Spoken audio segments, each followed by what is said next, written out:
नमस्कार मेरे प्यारे श्रोताओं, कैसे हैं आप सब। उम्मीद है सब भले चंगे होंगे।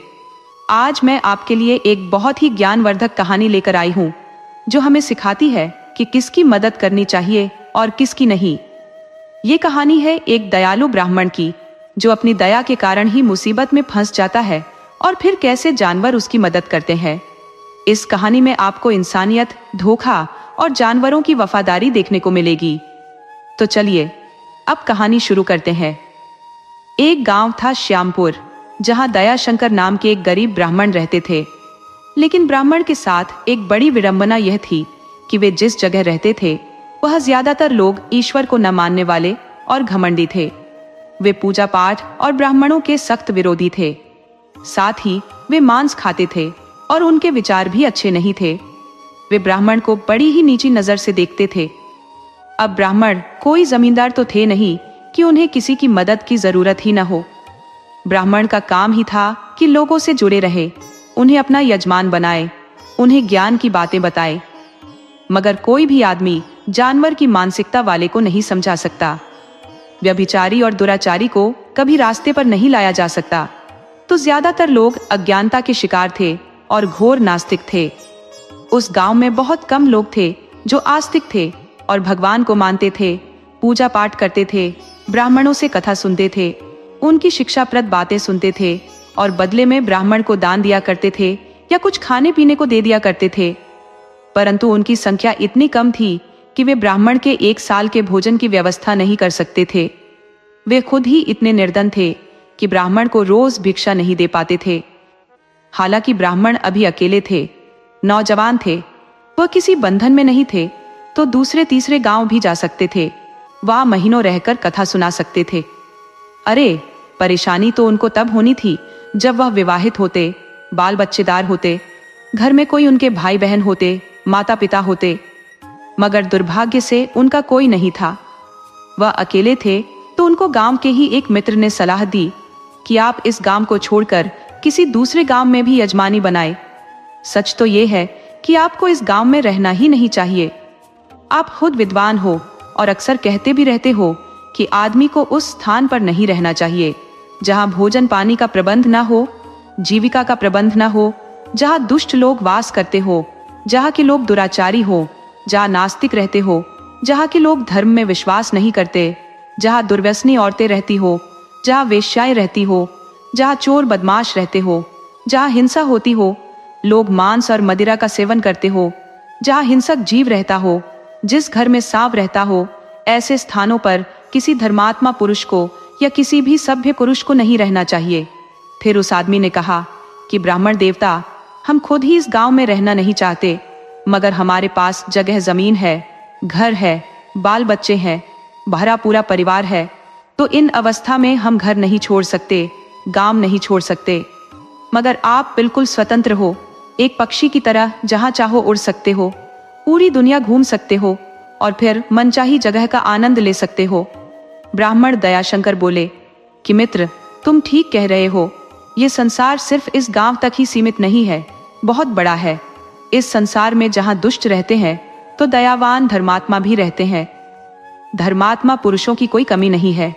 मुझे दूसरे तीसरे करके 10-20 गांव में भी जाना चाहिए, वहां के लोगों को अपना यजमान बनाना चाहिए। ब्राह्मण ने यह विचार कर दूसरे गांव का रुख किया। मगर दूसरे गांव में भी तो पहले से ब्राह्मण रहा करते थे। वह पहले से गांव वालों को अपना यजमान बना चुके थे। वह ब्राह्मण को कोई यजमान तो नहीं मिला, मगर लोग भले थे। उन्हें भोजन और कुछ अन्न बिन मांगे मिल गया, तो उससे ही ब्राह्मण ने संतोष कर लिया। अब वह रोज दूसरे गांव जाने लगे। उसी तरह बहुत से गांव में गए, मगर उन्हें यजमानी नहीं मिली, परंतु भोजन का प्रबंध होता रहा।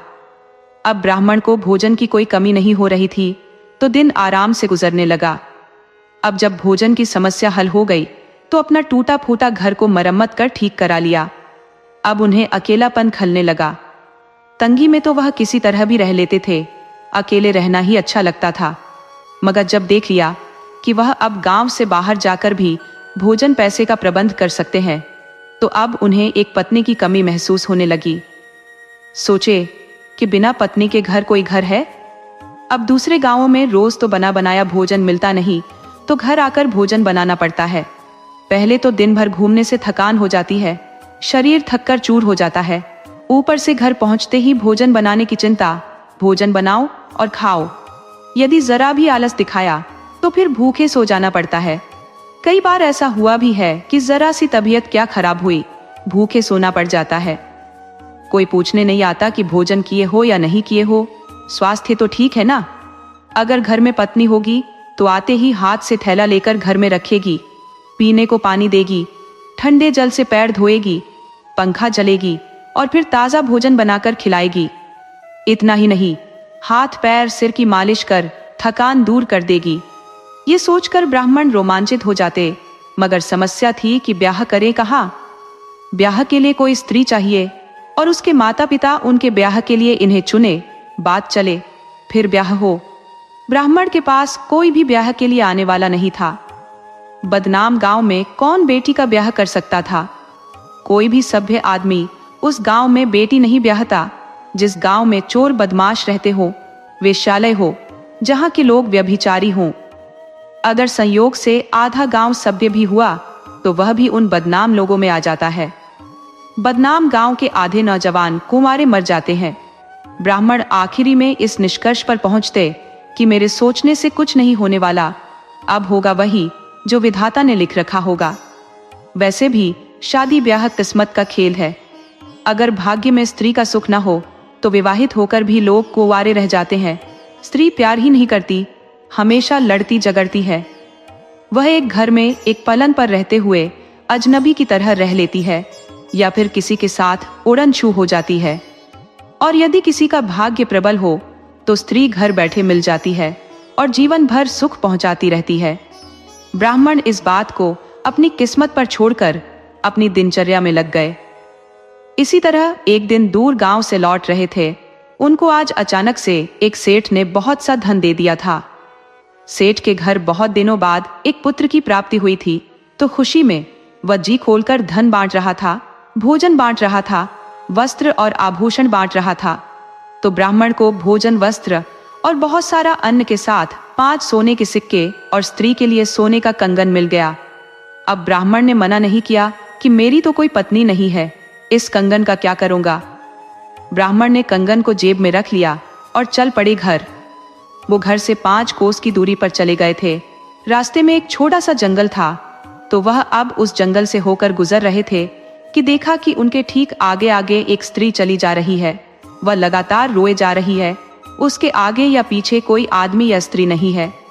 ब्राह्मण ने समझ लिया कि स्त्री घर से नाराज होकर निकल गई है, शायद इसके पति ने इसे मारा भी है। वह आगे आगे चल रही थी तो ब्राह्मण ने उस स्त्री का चेहरा या माथा नहीं देखा कि वह कुंवारी है या विवाहिता है। कुछ दूर चलने के बाद ब्राह्मण तेजी से चलकर स्त्री के पास पहुंच गए और बोले कि देवी, आप रो क्यों रही हो? तुम्हें क्या तकलीफ है? तुम इस निर्जन स्थान पर अकेली क्यों जा रही हो? स्त्री ने किसी पुरुष की आवाज सुन पीछे पलटकर देखी तो वह देखी कि उसके पीछे पीछे एक ब्राह्मण आ रहा है। ब्राह्मण ने देखा कि अरे, ये तो कुंवारी स्त्री है, ये क्यों अकेली रोती जा रही है? हालांकि ब्राह्मण ने पहले ही पीछे से स्त्री से सवाल किया था, मगर स्त्री ने उस सवाल का कोई जवाब नहीं दिया और आगे चलने लगी। तो ब्राह्मण ने फिर से पूछ लिया कि देवी, आप मेरे सवाल का जवाब नहीं दे रही? अगर जवाब नहीं देना है तो मत दो, मगर रोती हुई तो मत चलो। तुम्हारा रोना मुझे भी खतरे में डाल सकता है। अगर आगे कोई आदमी मिल गए तो समझेंगे कि ब्राह्मण ने जरूर स्त्री के साथ कोई बदतमीजी की होगी, तभी स्त्री रो रही है। इसलिए अपने लिए नहीं तो मेरे सुरक्षा की खातिर चुप हो जाओ। आप भगवान के लिए चुप हो जाओ। देखो, मैं बहुत कमजोर दिल का हूं, मुझे किसी स्त्री की आंख में आंसू बर्दाश्त नहीं होते। आप चुप हो जाओ। स्त्री पर ब्राह्मण की बात का कोई असर नहीं हुआ तो ब्राह्मण भी रोने लगे। ब्राह्मण के रोते देख स्त्री चुप हो गई और बोली कि ब्राह्मण देवता, आप चुप हो जाओ। आप इतने कोमल हृदय के हो, मैं नहीं जानती थी। दुनिया कितनी कठोर है कि दूसरे की आंख में आंसू देखकर खूब खुश होती है। वह सिर्फ लोगों को दुख ही दे सकती है, और एक आप हो जिससे दूसरे का दर्द भी नहीं सहा जाता। स्त्री के चुप कराने पर ब्राह्मण चुप हो गए। स्त्री ब्राह्मण से बहुत प्रभावित हुई तो ब्राह्मण ने पूछ लिया कि देवी, आप किस लिए दुखी थी और रो रही थी? और अकेली जा कहाँ रही हो? स्त्री बोली कि आप मेरी दर्द भरी कहानी मत सुनिए, आपसे बर्दाश्त नहीं होगा और आप फिर से रो पड़ेंगे।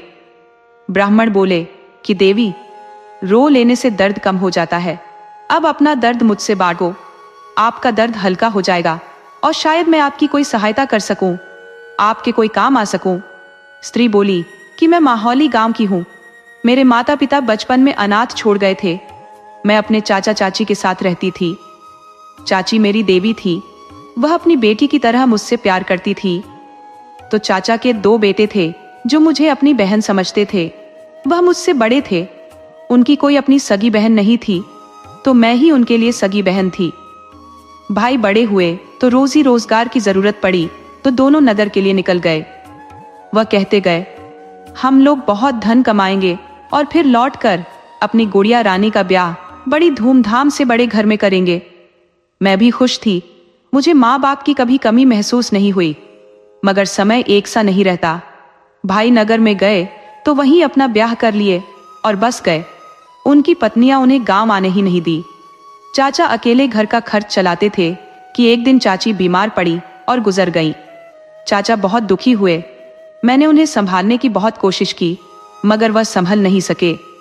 उनको नशे की लत लग गई, वो एक गलत स्त्री के चक्कर में पड़ गए और उसे ब्याह कर घर में ला दिए। वो गजब की खतरनाक और कर्कश स्त्री थी।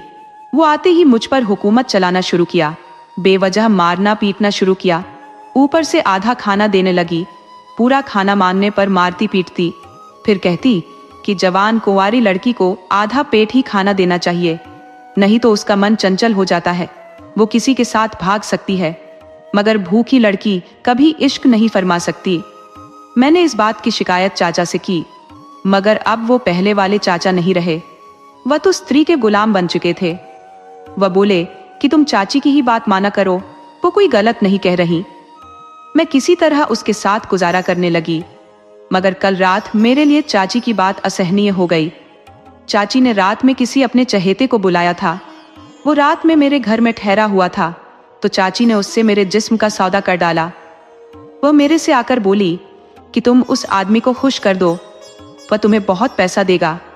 ये बात सुनते ही मेरे तन मन में आग लग गई। मैंने पहले ही सोच रखा था कि किसी गरीब के साथ आधी रोटी खाकर रह लूंगी, मगर इज्जत से किसी के साथ कोई समझौता नहीं करूंगी। सो चाची से बोली कि ठीक है, मैं तैयार हूं, मगर मुझे थोड़ा अभी तैयार होना है। मैं घर से निकली और अंधेरे में गुम हो गई और उसके बाद अपने को बचाते हुए आपके सामने हूं। मुझे समझ नहीं आता कि क्या करूं, कहां जाऊं। आगे अनहोनी की बात और जीवन की अनिश्चितता से दुखी हो रो रही थी। इतना कह वो फिर से रोने लगी तो ब्राह्मण बोले कि अब फिर से मुझे मत रुलाओ, तुम मेरे साथ मेरे घर चलो, मैं तुझे अपने घर में आसरा दूंगा। स्त्री बोली कि आप भले आदमी हो, मेरी खातिर अपनी पत्नी की ताने क्यों सुनोगे? किसी स्त्री के साथ देखकर आपकी पत्नी जल भून जाएगी। ब्राह्मण बोले कि देवी, मैं अभी अविवाहित हूं, मेरे घर में मेरे सिवा और कोई नहीं है। आपको लगता है कि मैं एक भला आदमी हूं, तो आप जब तक चाहो मेरे घर में आसरा पा सकती हो।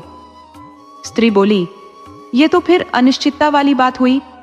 आप यदि सचमुच अपने घर में पनाह देना चाहते हो तो सम्मानजनक पनाह दो, कोई रिश्ते का नाम दो कि मैं सिर ऊंचा कर कह सकूं कि आपकी पत्नी हूं। इस तरह घर में रख दोगे तो फिर मैं कहीं की नहीं रहूंगी, लोग मुझ पर गलत उंगली उठाएंगे, आप पर भी लोग लांछन लगाएंगे। ब्राह्मण बोले कि देवी, जैसी आपकी इच्छा। मेरे मन में तो यह बात पहले से उठ रही थी, मगर कह नहीं सका, परंतु आपकी भी इच्छा है तो मैं आपकी इच्छा का आदर करता हूं। ये जानते हुए कि एक अनजान स्त्री हो, मैं आपके बारे में कुछ भी नहीं जानता कि आप सही कह रही हो या गलत, आप पवित्र हो या अपवित्र। बस आपके भरोसे, आपकी बात के भरोसे मुझे पूरा भरोसा है कि आप सत्य कह रही हो। सबसे बड़ी बात कि आप कुमारी हो जो किसी भी जाति में नहीं आती हो। बस आपको एक नाम देना है, वह मैं आज ही घर चलकर दे दूंगा।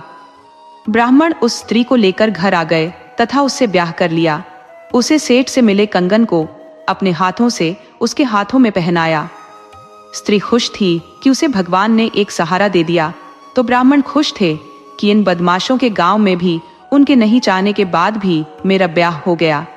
स्त्री बड़ी ही संस्कारी थी, वह ब्राह्मण के घर को संभाल ली। इस तरह ब्राह्मण पत्नी के साथ मजे से रहने लगा। उसे रहते हुए कई साल गुजर गए, मगर ब्राह्मण को कोई भी पक्की यजमानी नहीं मिल पाई। उधर दुर्भाग्य से भयंकर अकाल पड़ गया। किसान बदहाल हो गए। किसी के पास देने लायक कुछ नहीं बचा कि किसी याचक को भी एक मुट्ठी दे सके। पहले साल आधा पेट खाकर किसी तरह गुजर गया, मगर दूसरा साल बहुत भयावह हो गया। अब ब्राह्मण को कहीं से भी एक मुट्ठी अन्न नहीं मिल पा रहा था। इसीलिए ब्राह्मण को अपनी पत्नी के साथ भूखे रह जाना पड़ता था। एक दिन ब्राह्मण की पत्नी ने कहा कि अब और भूखे नहीं रहा जाता, आप कोई और कोशिश करो। या तो हम इस गांव को छोड़कर किसी और गांव में जा बसे, या आप खुद कहीं दूसरे नगर पधारो और अपनी गरीबी दूर करो। इस अकाल में सब अपनी देख रहे हैं और उनका पहले अपने को देखना जायज भी है। जब एक साथ पूरे गांव में आग लगती है तो सभी पहले अपने अपने घर की आग को बुझाते हैं। इसलिए आप अब यहाँ की उम्मीद छोड़ो और किसी नगर में प्रस्थान करो। नगर में सूखे का कोई असर नहीं होता। ब्राह्मणी की बात मानकर ब्राह्मण ने मन में विचार किया कि हमारी पत्नी ठीक कह रही है, हमें अवश्य ही अपनी जीविका के लिए दूसरे किसी राज्य के नगर प्रस्थान करना चाहिए। ब्राह्मण पत्नी से बोला कि भाग्यवान, मैं तो चला जाऊंगा, मगर तुम यहाँ अकेली रह जाओगी।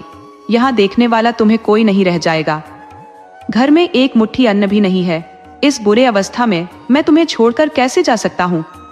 ब्राह्मणी बोली, यह बात आपने बिल्कुल सही कही है। आप पहले मेरे लिए कुछ महीनों के भोजन का प्रबंध करके जाओ। मेरे पास जो कंगन है, जो आपने मुझे ब्याह के दिन पहनाया था, उसे बेच डालिए और फिर 1 साल के लिए भोजन का प्रबंध करके जाइए।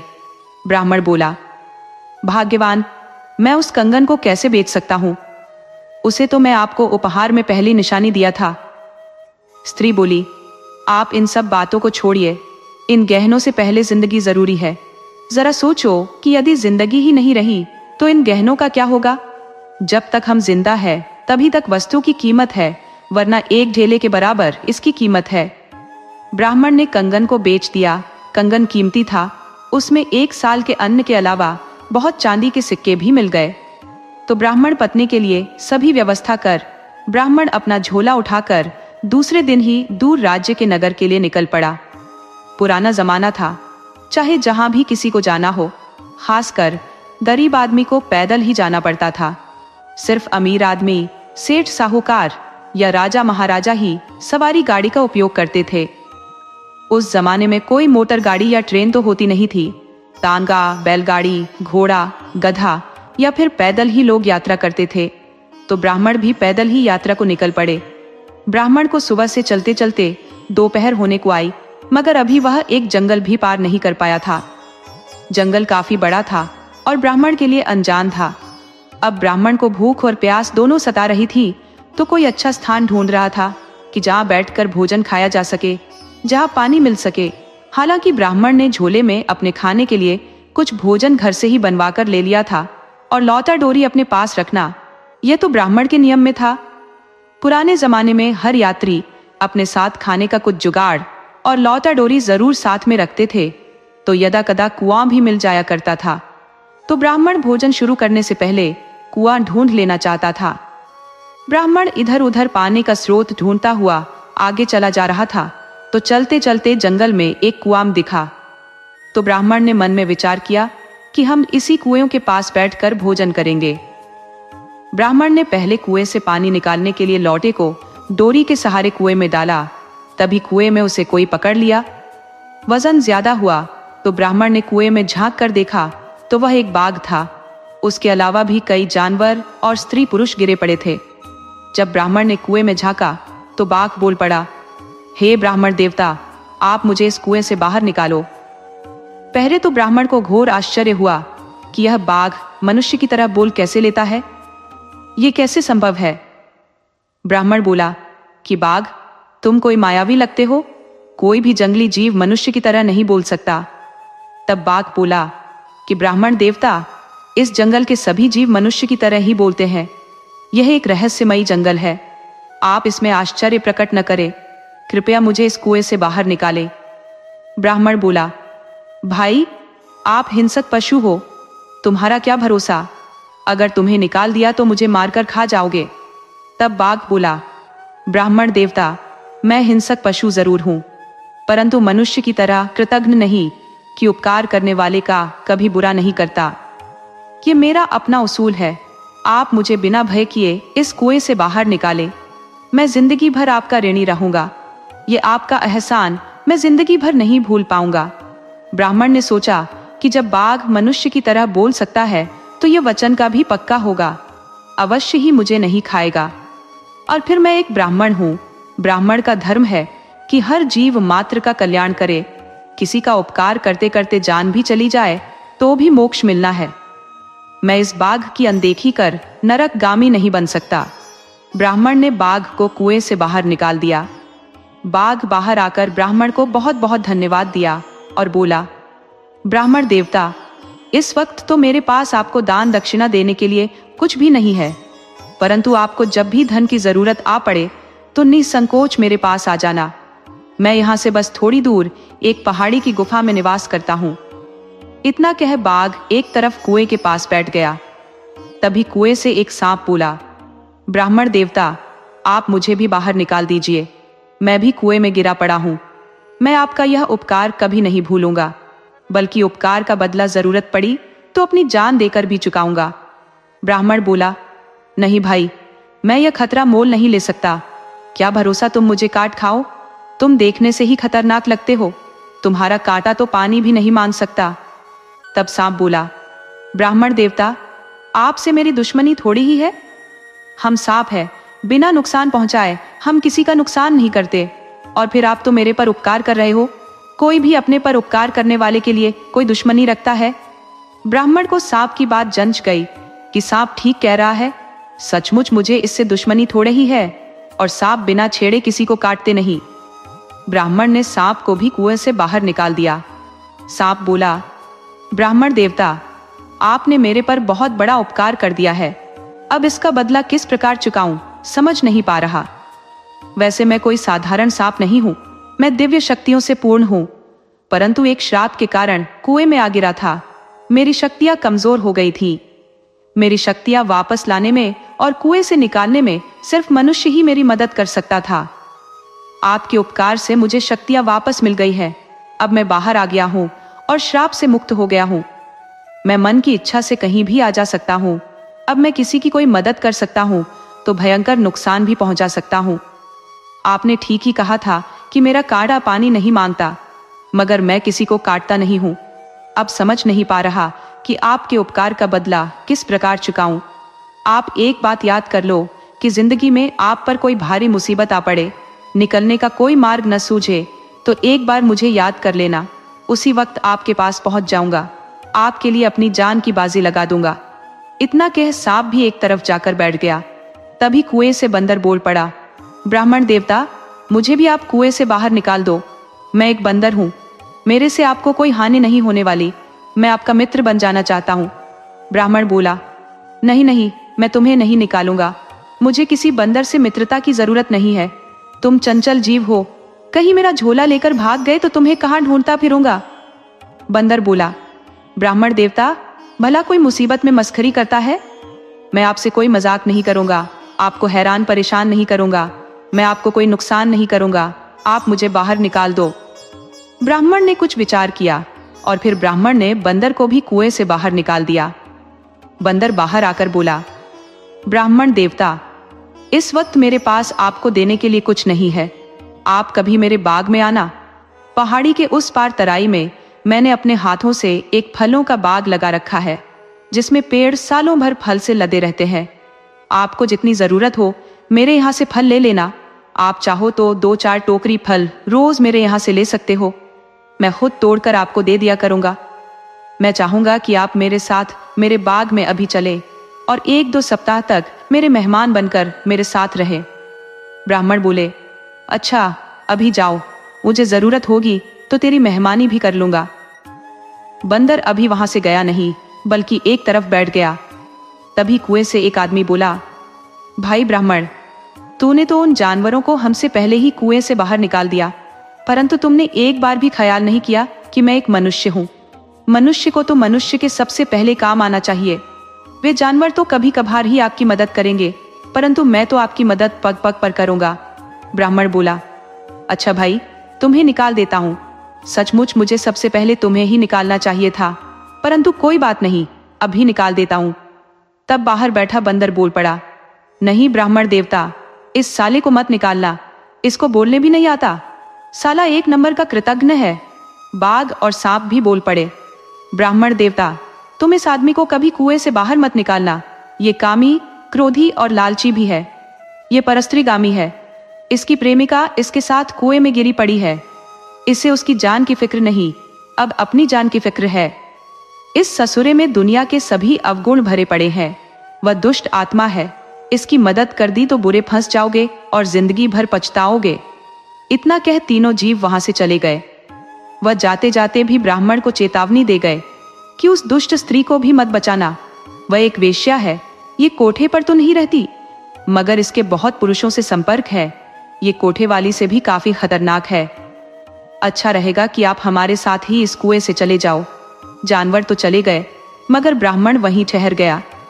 ब्राह्मण सोचा, हमें उन तीनों की बात अवश्य माननी चाहिए, वे तीनों कोई गलत नहीं बोल रहे हैं, साला कृतघ्न जरूर होगा, तभी तो वेश्या के साथ कुएं में फंस गया है। लेकिन ब्राह्मण ने विचार किया कि मुझे कौन सा इस आदमी से रिश्तेदारी निभानी है, इसे कुएं से निकालकर आगे अपने गंतव्य के लिए निकल जाऊंगा। किसी को मुसीबत में देखकर आंखें मूंद लेना भी एक ब्राह्मण का धर्म नहीं है, मुझे इस आदमी की मदद कर देनी चाहिए। कौन सा मुझे इस आदमी से मित्रता करनी है, कौन सा इसकी बहन से ब्याह करना है, निकलने के बाद यह अपनी राह, मैं अपनी राह। उधर कुएं में पड़ा आदमी बार बार मदद की गुहार लगा रहा था, तो स्त्री भी गुहार लगा रही थी कि ब्राह्मण देवता, इसको छोड़कर पहले कुएं से मुझे बाहर निकालो। ब्राह्मण ने पहले उस आदमी को कुएं से बाहर निकाल दिया। वह आदमी बोला, भाई, मैं पास के नगर का जौहरी हूं, जब कभी आपको आभूषण से जुड़ी जरूरत पड़े तो एक बार मुझे भी याद कर लेना, यथाशक्ति आपकी मदद कर दूंगा। मगर एक बात याद रखो, इस स्त्री को कुएं से बाहर मत निकालना, ये बहुत खतरनाक स्त्री है, ये 4 बार ब्याह करके 4 बार अपने पति को मार डाली है, अब 5वां इसका शिकार मैं बनने वाला था, मगर मैं बच गया। इसी ने मुझे कुएं में अपने चाहने वालों से फेंकवाया था, मगर इसके चाहने वाले भी इससे छुटकारा चाहते थे, सो इसे भी कुएं में फेंक गए।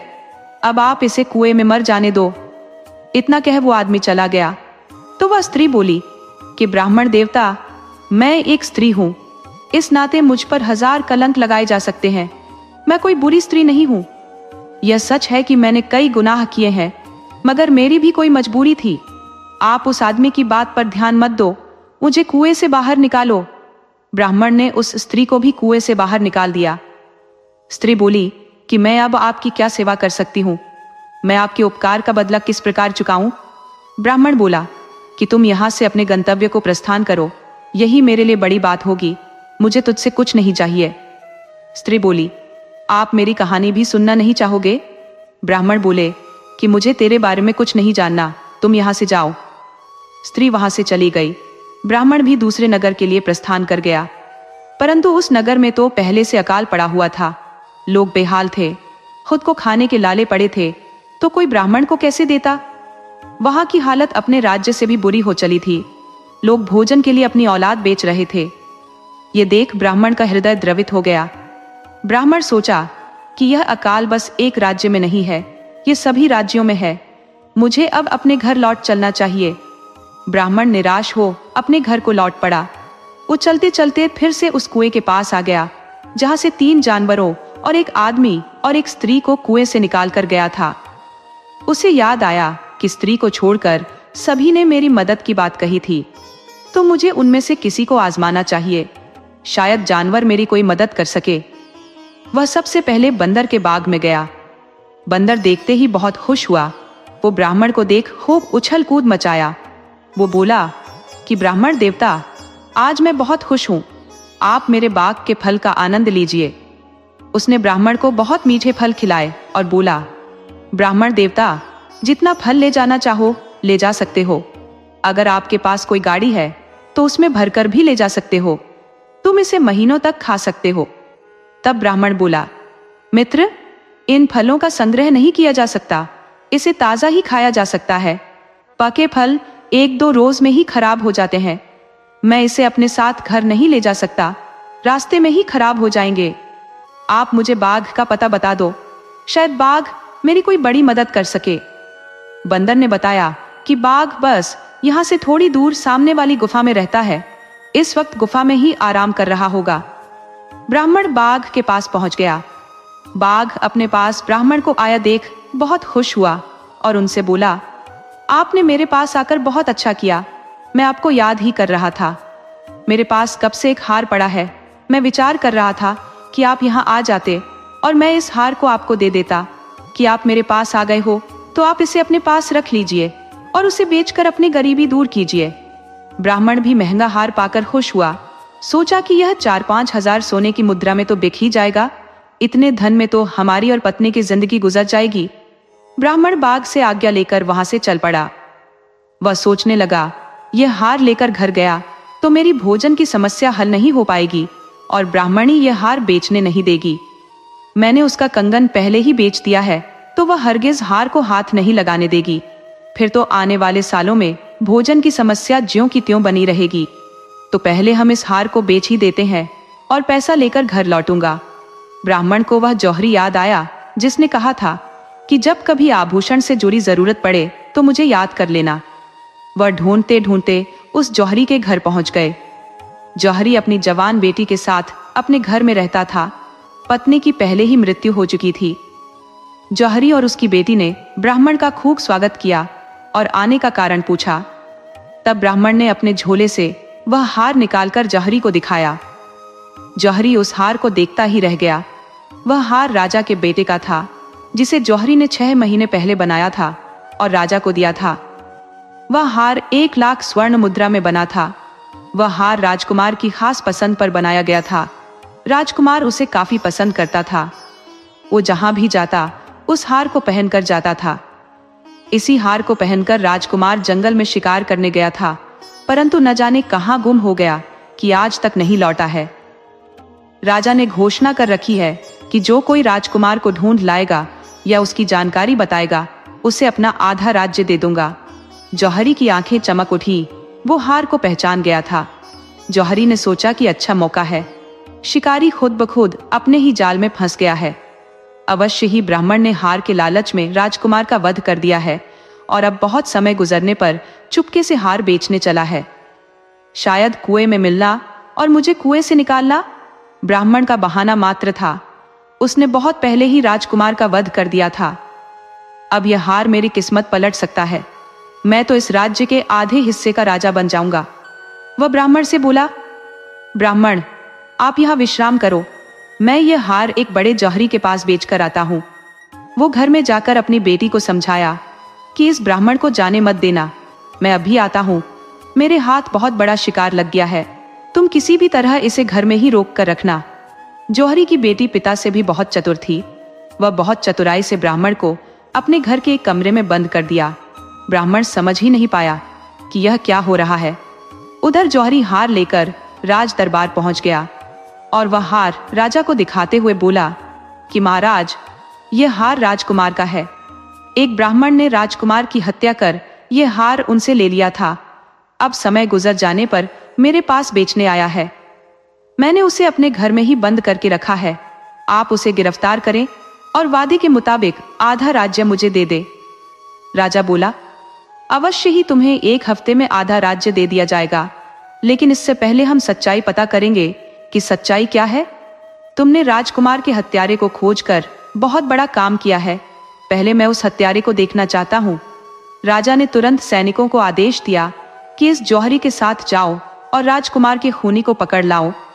राजा का आदेश देने की देर थी। सैनिक जौहरी के साथ उसके घर चले गए। जौहरी की बेटी ने पहले से ही ब्राह्मण को कैद कर लिया था। सैनिकों का काम आसान हो गया था। उसे गिरफ्तार कर राज दरबार ले आए। राजा उसे देखकर बहुत क्रोधित हुआ। उधर ब्राह्मण सफाई देता रहा कि महाराज, मैं निर्दोष आदमी हूँ, मैंने कोई गुनाह नहीं किया है, मैं तो दूसरे राज्य का हूँ। आज से 1 सप्ताह पहले आपके राज्य में आया हूँ। मुझे यह हार शेर की गुफा से मिली थी। राजा ब्राह्मण की कोई बात सुनने को तैयार नहीं हुआ। उसे ब्राह्मण की कहानी मनगढ़ंत लगी।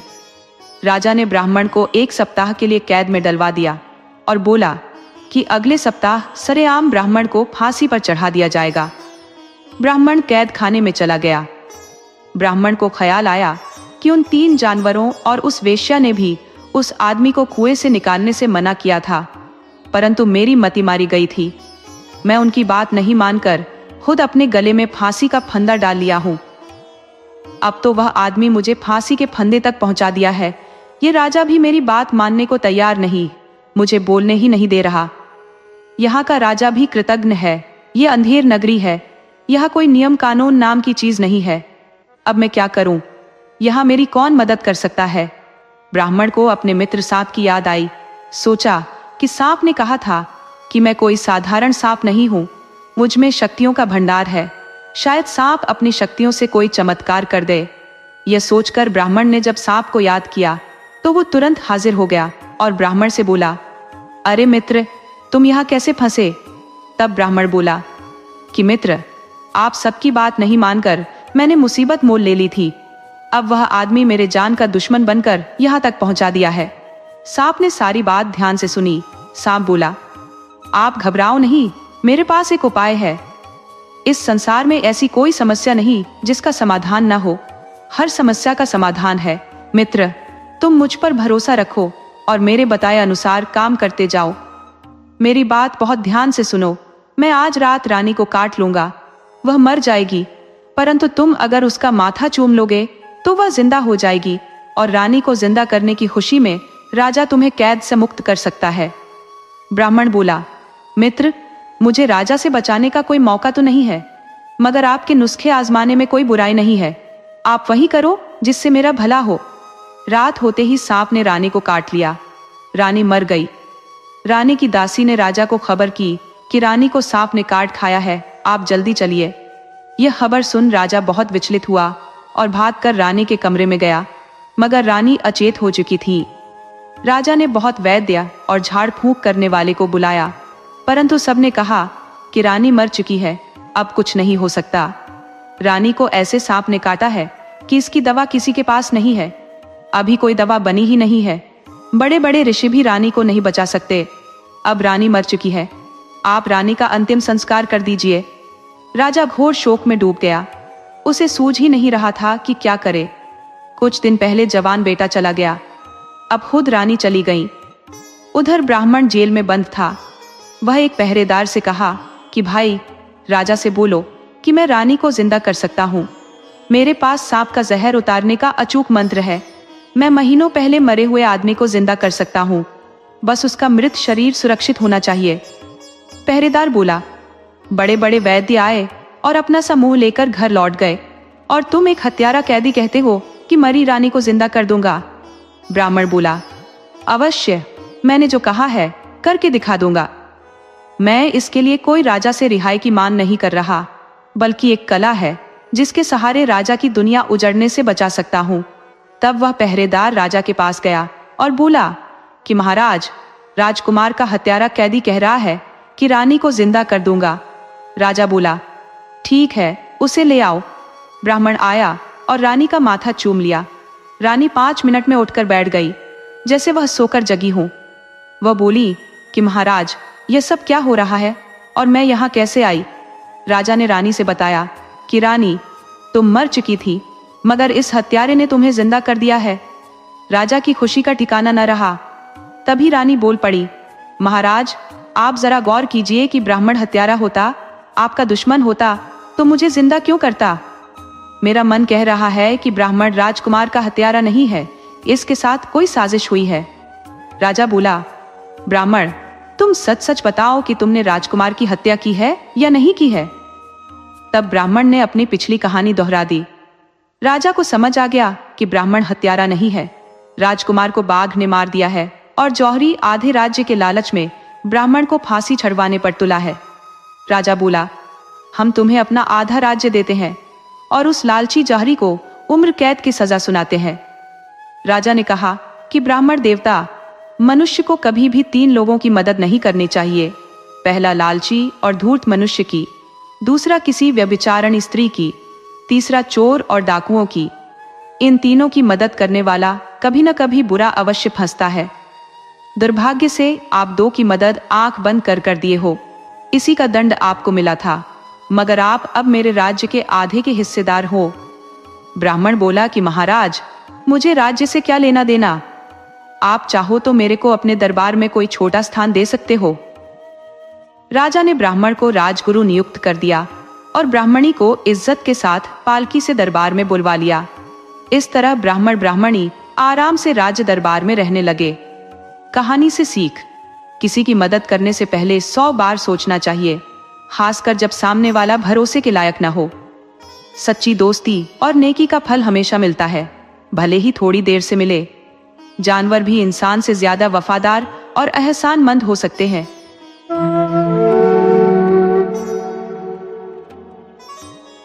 नमस्कार, आज मैं आपके लिए एक बहुत ही शिक्षाप्रद कहानी लेकर आई हूँ, जिसमें धन का अहंकार, एक संत का श्राप और एक वफादार लड़की की भक्ति का अद्भुत संगम देखने को मिलेगा। यह कहानी हमें सिखाती है कि सच्चा धन चरित्र होता है, सोना चांदी नहीं, और भगवान की कृपा कब किस रूप में मिल जाए कोई नहीं जानता। तो आइए कहानी शुरू करते हैं। सदियों पहले की बात है। एक बड़ा नगर था, रत्नागढ़, जहां पर हरिकिशन नाम के एक धनी सेठ रहा करते थे। सेठ की अपने नगर में बड़ी दुकान थी। वो किराने के सामान के थोक व्यापारी थे। सेठ के साथ उनकी पत्नी और एक बेटा रहा करता था। दूसरे नगर चंद्रपुर में भी उनका बड़ा कारोबार था। उस कारोबार को सेठ के वफादार मुनीम हजारी देखा करते थे। तो हरिकिशन रत्नागढ़ में 2-4 नौकरों के साथ खुद ही कारोबार देखते थे। सेठ अमीर भले ही थे, मगर बहुत साधारण तरीके से रहा करते थे। घर का काम उनकी पत्नी खुद संभालती थी, उन्हें किसी नौकरानी की जरूरत नहीं थी। सेठ का बेटा रवि माँ के साथ ही रहा करता था तथा नगर के पास एक गुरुकुल में शिक्षा ग्रहण करता था। गुरुकुल से सेठ का घर नजदीक में था, तो वह अपने घर से रोज शिक्षा के लिए चला जाता था। उधर सेठानी ने बरसों पहले एक मन्नत मांगी थी, नगर से दूर जंगल के पास के एक देवी के मंदिर में, कि पुत्र प्राप्ति पर देवी के मंदिर में चादर चढ़ाऊंगी। देवी की कृपा से सेठानी को पुत्र हो गया था, लेकिन सेठ के आजकल करते करते बरसों गुजर गए थे। बेटा 10 साल का हो गया था, तब सेठानी को अपने अधिकार का प्रयोग करना पड़ा। वो नाराज होकर खाना पानी बंद कर दी और सेठ को सुना दिया कि जब तक देवी के मंदिर में चादर नहीं चढ़ाई जाती, घर में चूल्हा नहीं जलेगा। सेठ को पत्नी के आगे उसी वक्त झुकना पड़ा और तुरंत पत्नी को साथ लेकर माता के मंदिर के लिए निकल गए। माता का मंदिर निर्जन स्थान पर था। वहां सिर्फ पूर्णिमा को मेला लगता था। उसके अलावा महीने भर उधर शायद ही कोई चढ़ावा चढ़ाने जाता था। यह अलग बात थी कि वहां हर वक्त एक पुजारी रहा करता था। तो सेठ सेठानी ने जाकर मंदिर में चादर चढ़ा दी और वापस लौटने लगे। तभी एक 7-8 साल की बच्ची सेठानी से कुछ खाने को मांगने लगी। उस लड़की को पूर्णिमा के मेले में उसकी मौसी छोड़ गई थी। उस लड़की की अपनी मां नहीं थी, तो उसके पिता ने लड़की की मौसी से ब्याह कर लिया था। मौसी ही सौतेली मां बन गई थी।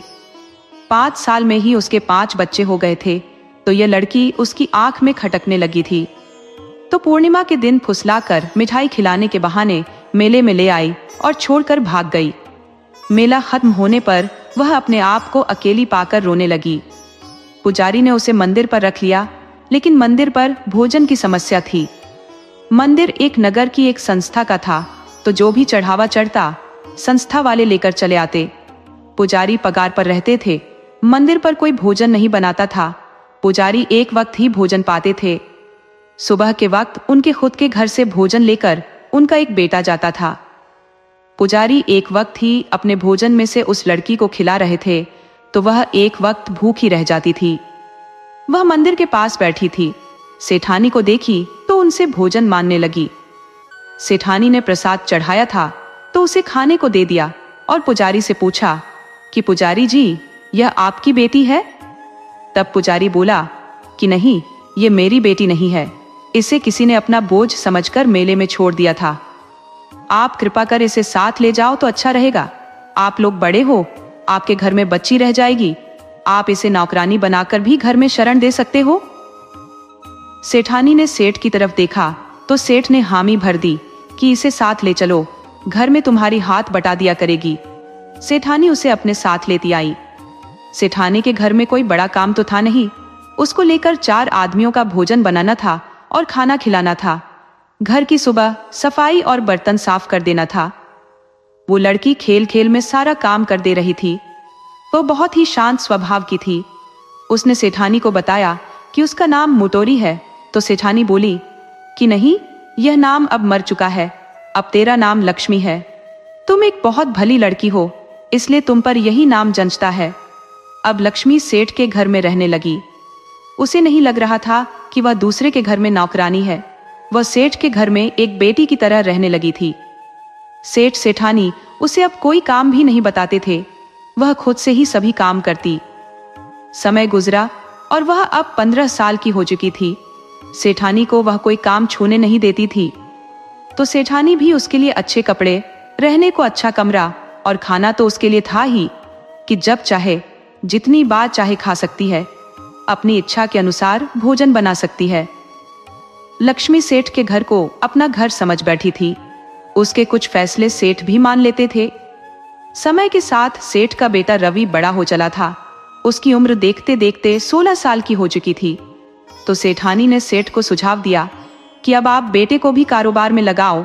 आखिर अब यह छोटा बच्चा नहीं रहा, अब बड़ा हो चला है, इसे तो और कुछ करना नहीं। सेठ का बेटा है तो व्यापार ही करेगा। तो सेठ हरिकिशन ने पत्नी की बात मानकर उसे अपने साथ ही कारोबार में हाथ बटाने के लिए रखने लगा। अब सेठ का बेटा था तो कुछ व्यापार के गुण उसके खून में थे। जल्द ही रवि कारोबार में माहिर हो गया। वह बहुत मीठा बोलता था, उसकी बात करने का ढंग बहुत आकर्षक था। वह अपनी बात को बड़ी शालीनता से कहता तो ग्राहक रवि से काफी प्रभावित हो जाते थे और सामान उसी के यहाँ से खरीदते। उसकी दुकान में ज्यादातर थोक व्यापारी ही आते थे, तो खुदरा ग्राहक भी आते रहते थे और रवि के व्यवहार से कायल हो जाते थे। रवि बात का धनी जरूर था, लेकिन कंजूस के साथ साथ नास्तिक था। वह याचकों और साधुओं को देखकर चिढ़ जाता था। पूजा पाठ के नाम पर चंदा मांगने वाले उसे जरा भी नहीं सुहाते थे। चंदा मांगने वाले इतने ढीठ होते थे कि जबरदस्ती पैसा वसूल लेते थे। इस बात से रवि को काफी चिढ़ थी। रवि चंदा मांगने वालों को भला आदमी नहीं मानता था, और माने भी कैसे। चंदा मांगने वाले सभी के सभी नगर के छोड़ते हुए बदमाश होते थे। चंदा मांगना उसकी नजर में शांतिपूर्ण लूट का नया तरीका था, जो रात में नहीं, दिन के वक्त खुल्लम खुल्ला लूट सकते थे। रवि का माथा इसलिए भी ठनका था कि उसने चंदे वालों को एक शाम पैसे के बंटवारे को लेकर मारपीट करते देख लिया था। पर दिन भर वसूले गए चंदे का बंटवारा कर रहे थे। जाहिर था कि वह किसी संस्था या पूजा पाठ वाले नहीं थे, वे सब के सब लुटेरे थे। तो रवि का विश्वास चंदा मांगने वालों से उठ गया था, तो वह साधु संतों को भी शंका की दृष्टि से देखने लगा था। जहां हरिकिशन किसी भी याचक, साधु संत, ब्राह्मण को अपनी दुकान से खाली हाथ नहीं लौटने देते थे, तो रवि के रहते कोई एक कौड़ी भी नहीं पा सकता था।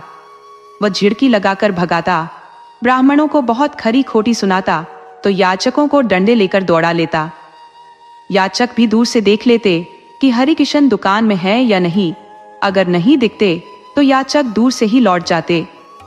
उधर जंगल से हर 15 दिन में एक महात्मा भिक्षा मांगने आते। वे बहुत सिद्ध संत थे। नगर के सेठ साहूकार उनके दर्शन को लालायित रहते। जिसके दुकान पर चले जाते वह अपने को धन्य समझता। वह हर किसी के पास नहीं जाते, सिर्फ कुछ खास जगहों पर ही जाते और एक मुट्ठी से ज्यादा भिक्षा भी नहीं लेते। वह हरिकिशन की दुकान पर बरसों से आते थे, तो हरिकिशन उनको साष्टांग दंडवत करता था और प्रेम से उन्हें एक मुट्ठी भिक्षा दे देता था। तो महात्मा भी एक बार उसकी दुकान पर जरूर आते। सेठ हरिकिशन ने बेटे से बताया भी था कि महात्माओं को कभी खाली हाथ मत जाने देना। महात्माओं में अपार शक्ति होती है, वह चाहे तो किसी की भी तकदीर बदल सकते हैं और नाराज हो जाए तो भयानक श्राप भी दे देते हैं। उन्हें एक मुट्ठी चावल दे देने से हमारा कुछ नहीं बिगड़ेगा, बल्कि उनके आशीर्वाद से हमारा गोदाम हमेशा भरा रहेगा। रवि पिता की बात तो उनके सामने मान लेता, लेकिन पिता के जाते ही वह अपनी मनमानी करता। हरिकिशन बेटे के दुकान संभाल लेने पर अब ज्यादातर बाहर के नगरों में ज्यादा ध्यान देते और महीने में 15 दिन तक चंद्रपुर में रहते। इधर रवि अब अपनी एक चित्र मनमानी करता। याचक और ब्राह्मण उसकी दुकान पर आते नहीं थे। हाँ, कुछ साधु संत जरूर रवि की दुकान पर आ जाते थे, तो रवि साधुओं को काम करके खाने की नसीहत देता। उन्हें काम भी बताता कि मेरे गोदाम में काम कर दिया करो और बदले में मजदूरी ले जाओ। इस तरह मांगने से बेकारी दूर नहीं होगी। तुम भीख मांगोगे, तुम्हें देखकर तुम्हारे बच्चे भीख मांगेंगे, तो यह परंपरा पीढ़ी दर पीढ़ी चलती जाएगी। जबकि तुम काम करोगे तो अपनी बेकारी दूर कर लोगे। तुम्हारे बच्चे भी अब भीख नहीं मानेंगे, वह मेहनती होंगे, कल को किसी के सामने हाथ नहीं पसारेंगे, परिश्रम कर पैसा कमाएंगे और इज्जत की खाएंगे। साधुओं को उसकी बात अच्छी नहीं लगती तो बिना कुछ लिए चले जाते और फिर कभी रवि की दुकान पर नहीं आते। जबकि जंगल वाले महात्मा हर 15 दिन पर जरूर रवि की दुकान पर आते, तो अपनी आदत के अनुसार रवि महात्मा को बहुत खरी खोटी सुना देता। एक दिन तो महात्मा को साफ मना कर दिया कि आप मेरी दुकान पर मत आया करें, क्योंकि मैं आपको कुछ नहीं देने वाला। महात्मा बोले, बेटा, देना न देना यह तुम्हारा काम है और याचना करना हमारा काम। मैं कभी अपना स्वभाव नहीं छोड़ सकता। तुम अपना स्वभाव बदलो या न बदलो, ये तुम्हारा काम है। मैं तुम्हें कोई सलाह नहीं दे रहा कि अपना स्वभाव बदल ही लो। तुम्हें नहीं देना है तो तुम भी अपना स्वभाव मत बदलो। मुझे किसी से कोई नाराजगी नहीं होती। वो खाली हाथ दुकान से लौट जाते। वो पिछले 1 साल से रवि की दुकान पर आ जा रहे थे, मगर रवि नहीं बदलने वाला था। उसे महात्माओं से नफरत हो गई थी। वह स्वभाव का भी चिड़चिड़ा हो गया था। वह घर में भी कोई न कोई बहाना निकालकर नौकरानी लक्ष्मी को पीट देता था, लेकिन वह चुपचाप सह जाती थी, कभी सेठानी से शिकायत नहीं करती। वो धीरे धीरे समझने लगी थी कि मैं इस घर की बेटी नहीं, एक नौकरानी हूं। उसे अपने बचपन की सारी बातें याद थी। वह सेठ सेठानी की वफादारी को अच्छी तरह समझती थी, तो अपनी औकात भी समझती थी, इसीलिए सेठ सेठानी के प्रति वफादार थी। उसे यह भी पता था कि दयालु सेठ सेठानी कहीं न कहीं उसका ब्याह भी कर देंगे। वह समय के साथ अपने घर चली जाएगी, तो वह रवि की बदतमीजी को भी सेठ सेठानी से नहीं कहती। सेठानी जहां उसे बेटी कहकर ही बुलाती, तो रवि नौकरानी कहकर ही संबोधित करता।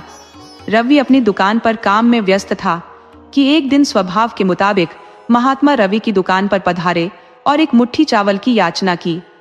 महात्मा ने उससे यह भी कहा कि वत्स, मैं किसी का धन संपदा नहीं मांगता, सिर्फ एक मुट्ठी चावल लेता हूँ, वह भी सिर्फ 7 घरों से। तुम्हें एक मुट्ठी चावल तो मुझे देना ही चाहिए। मैं बरसों से भिक्षा मांगता रहा हूँ, कोई शौक के लिए नहीं।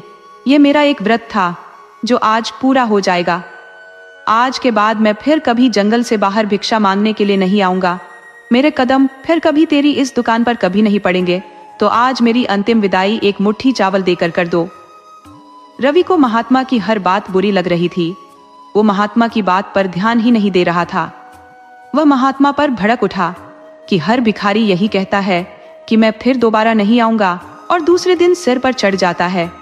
रवि महात्मा से बहस करना शुरू कर दिया कि तुम इतने हट्टे कट्टे हो, कोई काम कर लेना चाहिए। मुफ्त का मांगकर खाने में जरा भी शर्म नहीं आती। अरे, जो निकम्मे होते हैं, कामचोर होते हैं, आलसी होते हैं, वह बहरूपिये की तरह स्वांग रचाकर सिर्फ मांगना जानते हैं। वे भिक्षा मांगने के लिए महात्मा बनने का ढोंग रचा लेते हैं, और कुछ तो इतने निकम्मे होते हैं कि उनकी शादी नहीं हो पाती, वह मजबूरी में महात्मा बन जाते हैं। वे कहने को तो महात्मा होते हैं, मगर उनकी नजर भगवान में नहीं, स्त्रियों पर लगी रहती है। वह स्त्रियों को फुसलाने के कई तरह के हथकंडे अपनाते हैं। स्त्री पड़ गई तो फिर काहे का महात्मा, काहे की झोली और तुमड़ी, सब उसी वक्त फेंक कर चल देते हैं। महात्मा बोले, बेटा, तुम्हें ऐसे कटु वचन नहीं बोलने चाहिए जो सीधे दिल पर आघात करे। तुम अभी बच्चे हो, सन्यासी के बारे में कुछ नहीं जानते, अतः तुम्हें झूठे भाषण से बचना चाहिए। तुम्हें कुछ नहीं देना तो मत दो, लेकिन अपनी कड़वी वाणी पर काबू रखो। रवि बोला, क्यों? सच्ची बात लग गई ना दिल पर। शादी ब्याह का मामला ही ऐसा है कि स्त्री धोखेबाज निकल गई तो आदमी का दिल टूट जाता है, और दिल टूटने पर आदमी के पास एक ही रास्ता बचता है कि आदमी सन्यासी बन जाए। शायद आपके साथ यही हुआ है। अरे, अब तो अपनी भागी हुई पत्नी को भूल जाओ, अब आपकी उम्र भी हो चली है। महात्मा बोले, बेटा, अपनी अपनी भावना है, अपने अपने विचार हैं। जिसकी भावना जैसी रहती है, जिसका विचार जैसा रहता है, उसके साथ वैसा हो जाता है। कभी कभी ऐसा भी हो जाता है कि सामान्य तौर पर उसकी शादी होने से रही, खरीदने से भी उसे पत्नी नहीं मिलती। धन दौलत के घमंड में चूर रहने वाले कभी कभी कुंवारे ही रह जाते हैं।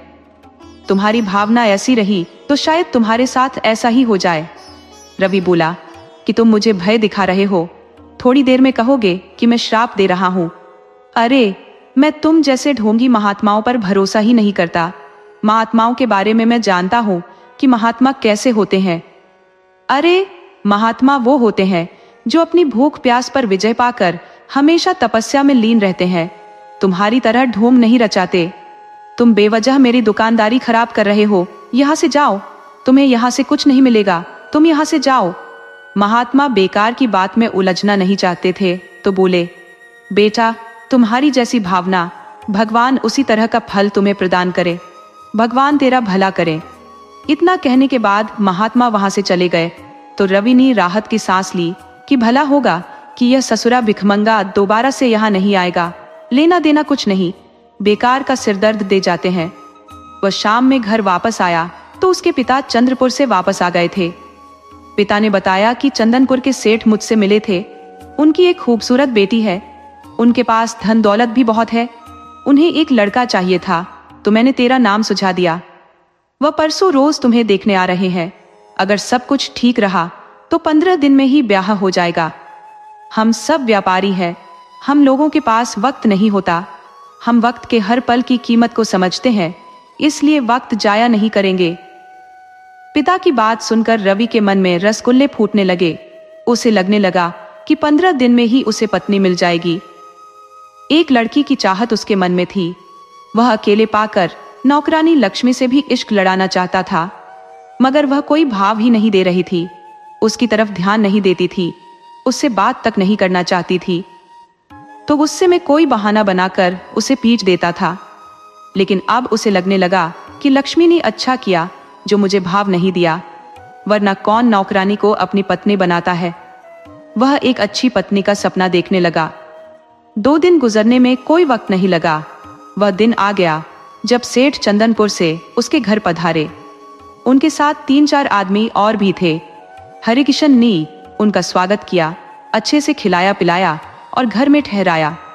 सेठ देखते ही रवि को पसंद कर लिया तो उसके साथ आए लोगों ने सलाह दी कि अब शुभ काम में देर किस बात की। जब लड़का पसंद आ गया है तो तिलक की रस्म भी हो जानी चाहिए और सप्ताह के अंत तक ब्याह भी हो जाना चाहिए। हम अपनी पुत्री को लेकर इसी नगर में आ जाएंगे, किसी धर्मशाला में ठहर जाएंगे और किसी मंदिर में हम ब्याह का कार्यक्रम करेंगे और ब्याह के बाद घर लौट जाएंगे। सेठ हरिकिशन बोला कि हमारा इतना बड़ा मकान है, इसमें ही एक हिस्से में आप लोग ठहर जाएंगे और ब्याह कर लौट जाएंगे। आखिर लड़की तो इसी घर आनी है तो पहले से अपने घर में ठहरे। सेठ को भी हरिकिशन का सुझाव अच्छा लगा तो बोला कि अभी हम लड़के का पूजन कर देते हैं और अगले सप्ताह में शादी पक्की समझिए। सेठ हरिकिशन बेटे से बोला कि फटाफट तैयार हो जाओ, मैं पंडित जी को बुला देता हूँ। सेठ ने सेठानी से बोला कि 2-4 औरतों को घर में शगुन के लिए बुला लो, वैसे भी लक्ष्मी और तुम हो ही। हमें बेटे का ब्याह कोई गुपचुप तरीके से नहीं करना है, बहुत धूम धड़ाके के साथ ब्याह होगा। पंडित जी आ गए तो सेठ ने रवि से बोला कि तुम अब पूजन के लिए पंडित जी के कहे अनुसार बैठ जाओ, सेठ जी तेरा पूजन करेंगे। सेठ वर पूजाई की रस्म करने लगे, लेकिन वर पूजाई के वक्त तो गजब हो गया। रवि बेहोश होकर गिर पड़ा। उसके मुंह पर पानी के छींटे मारने पर भी होश नहीं आ रहा था। उसकी नाक दबाई गई, चमड़े के जूते सुंघाए गए, मगर उसे होश नहीं आया। तो किसी ने सलाह दी कि गोबर के उपले सुंघाओ, शायद इसको मिर्गी है, ठीक हो जाएगा। तो उसे गोबर और उसके उपले सुंघाए गए, लेकिन उसे होश नहीं आया। हरिकिशन की तो जैसे सांसें अटक गई। ये मेरे बेटे को क्या हो गया? इसे तो कभी कुछ हुआ ही नहीं था। अरे, जिंदगी में कभी इसे बुखार भी नहीं लगा। उसे कुछ सूझ नहीं रहा था कि क्या करे। उधर लड़की वाले मौके की नजाकत देखकर खिसक लिए। लड़की के पिता के साले ने उन पर नाराजगी जताई कि बिना सोचे समझे काम कर देते हो। अरे, पहले सेठ का खानदान खंगालना था, तब इसके यहाँ आना था। अरे, भला हुआ कि ससुर को द्वारा पड़ गया। यदि ब्याह के बाद इस तरह का कुछ होता तो भांजी बर्बाद हो जाती। मुझे पूरा यकीन है कि साले को मिर्गी का दौरा पड़ता है। अच्छा हुआ जो सच्चाई सामने आ गई। भगवान जो करते हैं अच्छा करते हैं। लड़की वाले अपने नगर लौट गए। इधर उनके भाग जाने पर हरिकिशन पर तो जैसे घड़ों पानी पड़ गया था। एक तो बेटा बीमार, ऊपर से रिश्तेदार मदद करने के बजाय गलत समझकर भाग गए। वह इतना अफवाह फैला देंगे कि फिर कोई बेटे के ब्याह के लिए आएगा ही नहीं। उनके जाने के बाद रवि बिल्कुल ठीक हो गया था। उसे खुद ही समझ नहीं आ रहा था कि उसे क्या हो गया है। उसे जब पता चला कि लड़की वाले भाग गए हैं तो वह फिर से बेहोश होकर गिर पड़ा। कहाँ वह 15 दिन में पत्नी के साथ रहने के सपने देख रहा था। उसके सपने 1 मिनट में टूटकर बिखर गए थे। बेटे की हालत देख हरिकिशन ने उसे सांत्वना दी कि बेटे तू चिंता मत कर। अरे जिंदगी रही तो उसकी बेटी जैसी बहुत लड़कियां तुम्हें मिल जाएंगी। कुलक्षणी है उसकी बेटी कि उसका नाम लेते ही तेरे जान पर बनाई। अच्छा हुआ जो घर में नहीं आई, वरना वह राक्षसी हमारे घर का नाश कर देती।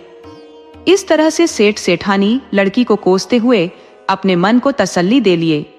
इस तरह हरिकिशन की इज्जत पर बात आ पड़ी थी। अब वह हर हाल में बेटे का ब्याह करा देना चाहता था। पास पड़ोस के सेठ जान गए थे कि सेठ के बेटे का ब्याह कट गया है। रवि को कोई भयानक रोग है, इसीलिए लड़की वाले भाग गए हैं। अब उसके पास धन रहते हुए भी ब्याह नहीं होने वाला। सेठानी नी यह बात पड़ोसनों से सुन ली थी तो वह काफी परेशान थी। उसने पति से बोली कि अब आपकी इज्जत पर आन पड़ी है, बेटे का ब्याह हर हाल में हो जाना चाहिए। सेठ हरिकिशन ने भी जोर लगाया, अगुआ पर कुछ पैसे फेंके और बोला कि यह तो सिर्फ बयाना है, ब्याह करा दोगे तो सोने की थैली भेंट करूंगा। फूलगेनी एक मशहूर अगुआ था। उसके तय किए ब्याह कभी कटते नहीं थे, तो अगुआ भी ठान लिया कि सोने की थैली सेठ से लेकर रहेगा। रवि को जल्दी ही डोली में बैठा देगा। वह ब्याह के लिए लग गया। वह जल्दी ही सरिंजा नगर के पेंडुक सेठ से बात चलाया। बताया कि रत्नागढ़ के सेठ हरिकिशन जैसा कोई भी सेठ उस नगर में नहीं है। तुम अपनी बेटी का ब्याह कर देते हो तो तुम्हारी बेटी कभी पलंग से नीचे नहीं उतरेगी। घर में नौकरानियों की भरमार है, खाना खिलाने के लिए अलग, खाना बनाने के लिए अलग, सेठ सेठानी के जेवर संभालने के लिए अलग, और तो और सेठ को जूता पहनाने के लिए अलग से नौकर है। घर हीरे जवाहरात से भरा पड़ा है।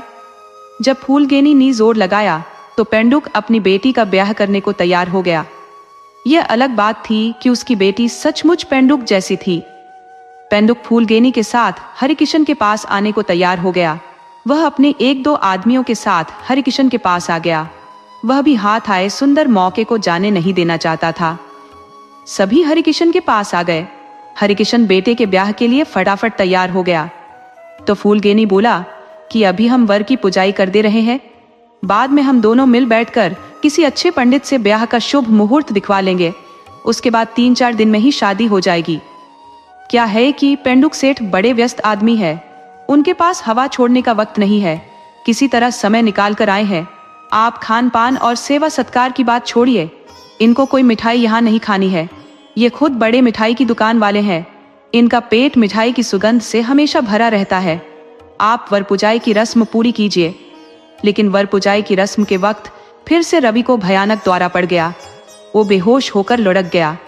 फिर से उसे जूते और गोबर सूंघाने पड़े, फिर भी ठीक नहीं हुआ। सेठ सेठानी हैरान परेशान हो गए।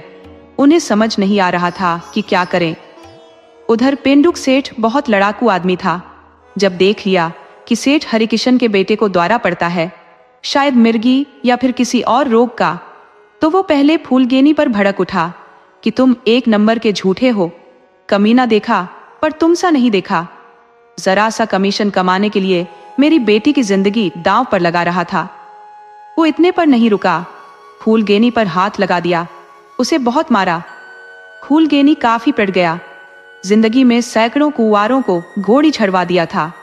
उसने बूढ़े को भी कमसिन पत्नी दिला दी थी, तो कहीं नौजवान का ब्याह बुढ़िया से करा दिया था। लेकिन उसके ऊपर कभी जूते नहीं पड़े थे, मगर एक मुश्त इतनी पिटाई हो गई थी कि सबकी कसर एक साथ निकल गई थी। पेंडुक सेठ यही नहीं रुका, वो हरिकिशन को भी पीटना चाहता था। लेकिन देखा कि वह बेटे को लेकर परेशान है, तो सिर्फ खरी खोटी ही सुनाई कि अरे, अपने रोगी बेटे का क्यों ब्याह करना चाहते हो? अरे, इसकी तो मौत कभी भी निश्चित है। तो फिर क्यों अपने मुर्दा बेटे का ब्याह करना चाहते हो? साले, तेरी भी खाल उतार लेता, लेकिन भगवान खुद तेरे बुरे कर्मों की सजा दे रहा है। तू अपने मुर्दा बेटे को संभाल, मैं चलता हूँ। पेंडुक सेठ लौट गया तो फूलगेनी भी हरिकिशन पर काफी गुस्सा हुआ कि तेरे बेटे को ऐन वक्त पर ही दौरे पड़ने थे। 1 घंटा आगे या पीछे इसे मूर्छा नहीं आनी थी। फूलगेनी बोला कि तू अपना यह बयाना रख और अपने पिल्ले का इलाज करा। हरिकिशन को भी समझ नहीं आ रहा था कि वर पुजाई के वक्त ही इसे दौरे क्यों पड़ते हैं, जबकि इसे कभी कुछ भी नहीं हुआ, कभी साधारण बुखार भी नहीं आया। इसमें क्या लेकिन हो सकती है। वह सेठानी से इस पर विचार करने लगा। तभी लक्ष्मी बोल पड़ी कि पिताजी, आप बुरा न माने तो एक बात कहूं। सेठ उसे बहुत मानता था, उसकी हर बात मानता था। सेठ उसे अपने परिवार से अलग मानता ही नहीं था। उसके मन में था कि देवी के मंदिर पर मिली है तो इसके ऊपर देवी की जरूर कोई कृपा रही होगी, जरूर इसका रिश्ता किसी जन्म में हमारे से जुड़ा रहा होगा। ये मान्यता भी है कि हमसे खासकर वही लोग घनिष्ठता रखते हैं जो पिछले जन्म में भी हमसे किसी न किसी रूप से जुड़े रहते हैं। लक्ष्मी का भी पूर्व जन्म में मुझसे कोई रिश्ता रहा होगा। वो लक्ष्मी से बोला कि हाँ बेटी, जो कहना चाहो कह सकती हो। तब लक्ष्मी बोली कि पिताजी, हमें लगता है कि छोटे सेठ को किसी भूत प्रेत ने पकड़ लिया है। आप एक बार किसी संत महात्मा या ओझा सोखा को दिखा दे, उनसे झाड़ फूंक करा दे। सेठानी ने भी अपनी नौकरानी की बात का समर्थन किया। सेठ के घर के पास ही धामू नाम का बहुत पहुंचा हुआ एक सोखा रहता था, तो हरिकिशन ने देरी नहीं की, उसे बुलाकर झाड़ फूंक कराया। सोखा ने बताया कि छोटे सेठ पर किसी साधु संत की बद्दुआ लग गई है। जरूर आपके बेटे ने किसी महात्मा के साथ कोई बदतमीजी की होगी, बदले में साधु ने श्राप दे दिया है। मेरे देखने से यही लग रहा है। रवि को भी ख्याल आ गया कि साधु का मैंने अपमान कर दिया था, उसी ने मुझे श्राप दे दिया था। उसने इस बात को माता पिता से बताया तो वे सोखा से पूछे कि इसका निदान क्या है। तब सोखा बोला कि सबसे अच्छा तो ये रहेगा कि छोटे सेठ महात्मा के पास जाए और अपनी गलतियों के लिए महात्मा से माफी मांग ले। लेकिन समस्या यह है कि महात्मा मिलेंगे कहाँ? रवि बोला कि महात्मा कहकर गए थे कि अब वह दोबारा कभी नगर में नहीं दिखेंगे। तब सोखा बोला कि एक उपाय है कि जिस चीज को देखकर सेठ को मूर्छा आती है उस चीज से बचा जाए। सोखा अपने घर चला गया तो सेठ ने विचार किया कि हम खुद जंगल में महात्मा का पता लगाते हैं और उनसे क्षमा मांगते हैं। सेठ हरिकिशन खुद चलकर जंगल में गए। जंगल के अंदर महात्मा जी उनसे मिल गए। महात्मा ने हरिकिशन को पहचान लिया। हरिकिशन कभी महात्मा को अपनी दुकान से खाली हाथ नहीं लौटाया था। वह महात्मा के चरणों में गिरकर साष्टांग दंडवत करता था, तो सेठ ने आज भी महात्मा के चरणों में गिरकर साष्टांग दंडवत किया। फिर महात्मा को कुछ सोने की मुद्रा देना चाहा तो महात्मा ने मना कर दिया। बोले कि मैं क्या करूंगा धन का, मुझे कोई घर नहीं बसाना। धन संग्रह करना गृहस्थों का काम है, संतों का नहीं।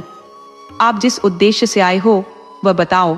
तब सेठ ने बताया कि महात्मन, मेरे दुकान पर नहीं रहने पर मेरे बेटे ने आपका अपमान कर दिया है। आपने उसको भयानक श्राप दे डाला है, कृपया उसे श्राप से मुक्त करो। वह नादानी में बहुत बड़ी भूल कर बैठा है। महात्मा बोले कि उसके शरीर में दुरात्मा का वास है। उसका मन जब तक शुद्ध नहीं होगा वह श्राप से मुक्त नहीं हो पाएगा। जब उसके मन से कुप्रवृत्ति को विचार चला जाएगा तो वह श्राप से मुक्त हो जाएगा। हाँ, वो कभी किसी सेठानी को अपनी पत्नी नहीं बना पाएगा। लेकिन आप चिंता मत करो, हर चीज की एक उम्र होती है, उसके बाद सब ठीक हो जाता है। जाओ, वक्त की प्रतीक्षा करो।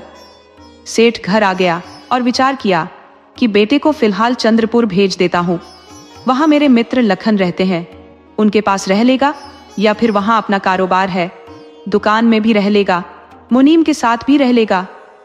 सेठ हरिकिशन ने बेटे को सलाह दी कि तुम चंद्रपुर चले जाओ, वहीं कुछ साल तक कारोबार संभालो, मैं यहाँ का देख लूंगा। पिता की बात मानकर रवि चंद्रपुर चला गया, वहीं पर कारोबार चलाने लगा। मगर उसके मन में ब्याह का भूत सवार हो गया था। 2 बार ब्याह होने से वंचित रह गया था, तो उसके अंदर की वासना भड़क उठी थी। वो हर हाल में ब्याह कर लेना चाहता था। वो सोच लिया कि अब ब्याह करके ही दम लूंगा, क्योंकि नौजवान था, सेठ का बेटा था तो मालदार था, चेहरे से खूबसूरत और शरीर से हष्टपुष्ट था, तो उसकी तरफ स्त्रियों का आकर्षण स्वाभाविक था। सेठ ने रवि से कह भी दिया था कि तुम लखन सेठ के घर रह लेना, वो मेरे परम मित्र हैं। तो रवि लखन सेठ के घर गया तो लखन सेठ बहुत खुश हुआ। उसे रवि बहुत पसंद आया। हरिकिशन के बारे में वह पहले से जानता था, व्यापार के बारे में तो उसे पहले से जानकारी थी। उसने पत्नी से बोला कि भाग्यवान, ये लड़का हमारी बेटी फूला के लिए सबसे उत्तम रहेगा। फूला माता पिता की बात सुनकर बहुत खुश हुई। उसे तो पहले ही रवि पसंद आ गया था। सेठ सेठानी बेटी से बोले कि देखो, रवि का कारोबार बहुत बड़ा है, उसके पास क्या कुछ नहीं है, लेकिन हरिकिशन हमारा मित्र है ही। हम उससे तेरी ब्याह की बात चलाएंगे तो शायद इनकार कर जाए। उसे लगेगा कि हम उसे पूरा दहेज नहीं दे पाएंगे। उसकी बात भी सही है, हम उसको उतना पैसा नहीं दे पाएंगे, लेकिन तुम चाहो तो बिना एक पैसा दिए भी रवि से ब्याह कर सकती हो। तुम आज रवि को नगर के मंदिरों के दर्शन करा लाओ। उचित अवसर देखकर अपनी ब्याह की बात उससे छेड़ देना। फूला उसे घुमाने मंदिर में ले गई तो रवि के पांव जमीन पर नहीं पड़ रहे थे। वो फूला के साथ ब्याह के सपने देखने लगा। वह मन की बात फूला से बता देना चाहता था कि मुझे आपसे प्यार हो गया है, मैं आपसे ब्याह करना चाहता हूँ। वह फूला की राय जानना चाहता था तो उससे पूछ लिया कि क्या मैं आपको पसंद हूँ, क्या आप मुझसे ब्याह करोगी। फूला यह बात खुद उससे पूछना चाहती थी, लेकिन रवि ने पूछ लिया। यह पूछते ही रवि को द्वारा पड़ गया। गनीमत थी कि फूला ने कोई जवाब नहीं दिया था। फूला का इश्क का भूत उतर गया। उसने स्पष्ट शब्दों में सुना दिया कि हमें किसी ऐसे आदमी से ब्याह नहीं करना जिसको द्वारे पड़ते हो। तुम फिर कभी मुझसे मिलने की कोशिश मत करना। तुम बीमार आदमी हो, तेरी मृत्यु कभी भी हो सकती है। तुम अपना ब्याह करना ही नहीं, क्यों किसी लड़की की जिंदगी खराब करोगे। फूला की फटकार सुनकर रवि अपना सा मुंह लेकर चला आया। लखन सेठ ने तो यहां तक कह दिया कि रवि, तुम्हें सिर्फ अपने व्यापार पर ध्यान देना चाहिए, औरतों के चक्कर में पड़ना अच्छी बात नहीं।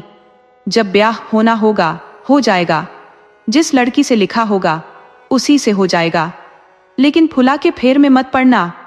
फूला की मंगनी मैं पहले कर चुका हूं, अब वह दूसरे की है, उसकी तरफ तुम्हें देखना भी नहीं चाहिए।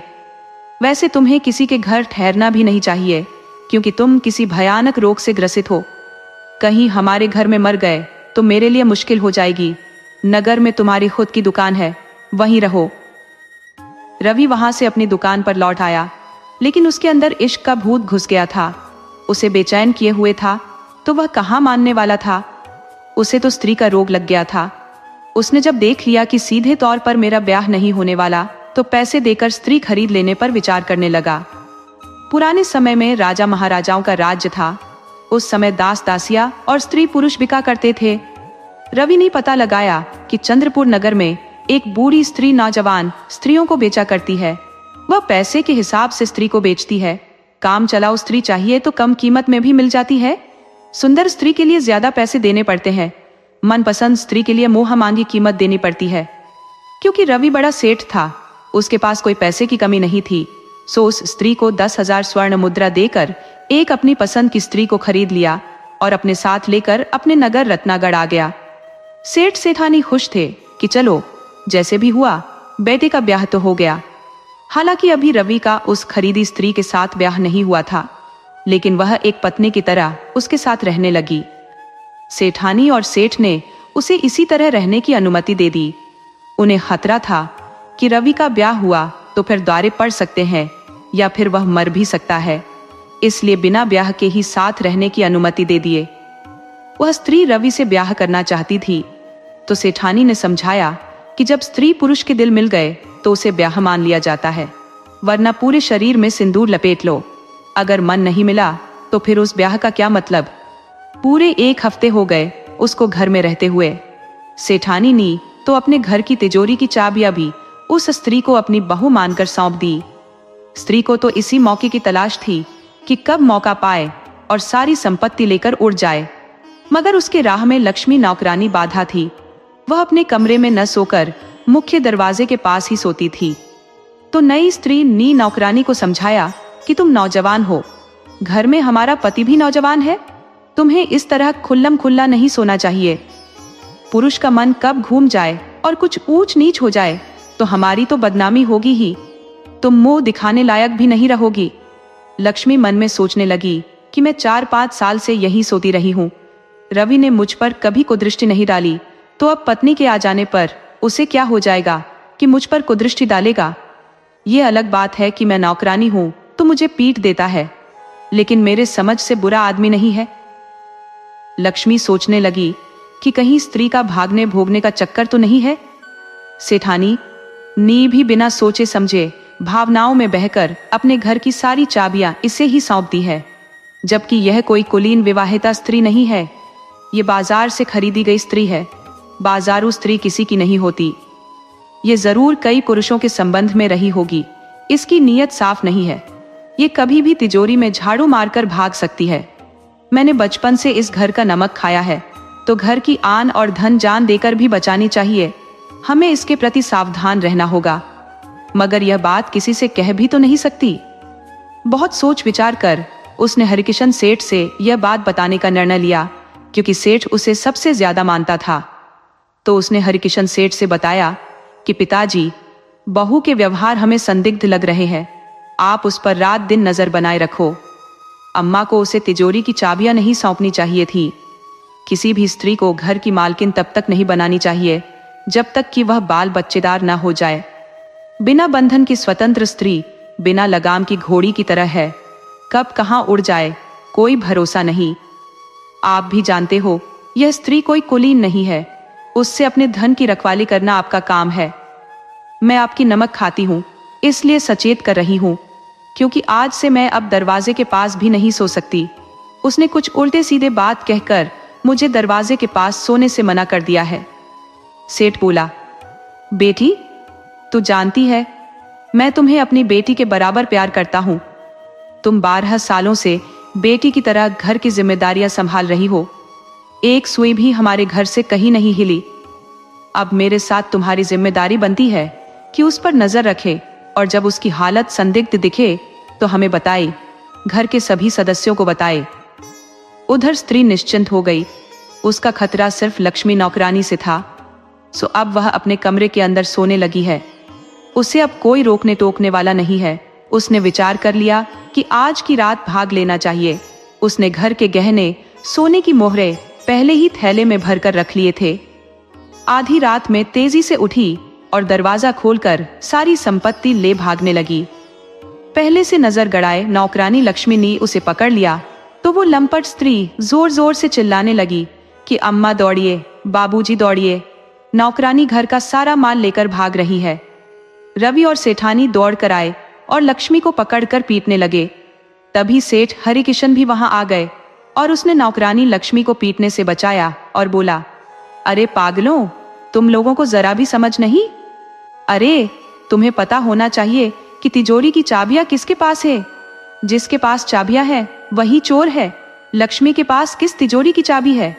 तुम लोग खुद विचार करो कि लक्ष्मी 12 साल से घर में, हाय, मेरे सारे पैसे भी यही रखती है, कभी एक पैसा गड़बड़ नहीं की।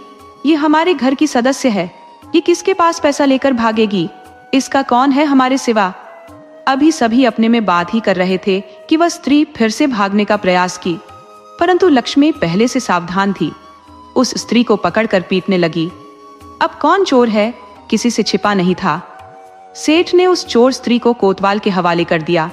कोतवाल ने जब स्त्री से कड़ाई से पूछा तो उसने अपने सारे राज उगल दिए। उसका एक लंबा गिरोह था जिसमें 30 स्त्रियां काम करती थी। वह हर महीने किसी न किसी को शिकार बना लेती थी। वह ब्याह के बहाने लुटती थी। ब्याह के इच्छुक लोगों से ब्याह कर उनके साथ पत्नी की तरह रह जाती थी। किसी किसी के घर तो 1 साल तक रह जाती थी। उस आदमी को भरोसा हो जाता था, तब उसे लूटकर भागती थी। कोतवाल ने अभियान चलाकर चोर स्त्रियों को पकड़ लिया। इधर सेठ ने विचार किया कि स्त्री तो स्त्री होती है, चाहे वह अमीर हो या गरीब हो। रवि के लिए लक्ष्मी से अच्छी पत्नी कोई दूसरी नहीं हो सकती। उसने लक्ष्मी से अपनी मन की बात रखी तो वह बेझिझक तैयार हो गई। बोली कि पिताजी, मैं तो इस घर से नहीं जाने का प्रण कर लिया था, लेकिन अपने मन की बात कहती किससे? सेठ ने अपने बेटे का ब्याह अपनी नौकरानी लक्ष्मी से ही कर दिया, जो पिछले 12 सालों से घर को बहुत अच्छी तरीके से संभाल रही थी। उसे न तो तिजोरी की चाबियों की जरूरत थी, न मनचाहे गहनों की, न वस्त्र की। सेठ सेठानी के जीवन में आनंद आ गया था। मगर नौकरानी लक्ष्मी यूं ही सेठानी नहीं बन गई थी। इसके पीछे भी उस याचक महात्मा का आशीर्वाद था। याचक महात्मा सिर्फ सेठ की दुकान पर ही याचना करने नहीं जाते थे, बल्कि सेठ के घर भी याचना करने आते थे। लक्ष्मी थी तो नौकरानी, परंतु सेठानी से पूछे बगैर भी महात्मा को भिक्षा दे देती थी। सेठानी धार्मिक थी तो नौकरानी पर नाराज नहीं होती थी, बल्कि खुश होती थी कि हमारी नौकरानी भी धार्मिक है। एक दिन वह महात्मा खुश हो नौकरानी को आशीर्वाद दे दिए थे कि तुम्हें तो इस घर की सेठानी बनना है, तेरी भाग्य प्रबल है, तो किसी भी परिस्थिति में इस घर की नौकरी मत छोड़ना, आगे सब हरी इच्छा। महात्मा का श्राप अन्य जगह ब्याह पर काम कर जाता था, मगर नौकरानी लक्ष्मी को तो उन्होंने आशीर्वाद दे रखा था। तो सेठ ने बेटे का ब्याह धूम धड़ाके के साथ किया, लेकिन रवि को कुछ नहीं हुआ। इस तरह सेठ सेठानी अपनी मनचाही बहू के साथ रहने लगे। कहानी से सीख: अहंकार और धन का घमंड इंसान को डुबो देता है, जबकि विनम्रता और सच्ची भक्ति उसे बचा लेती है। असली दौलत सोना चांदी नहीं, बल्कि नेक चरित्र और वफादारी होती है।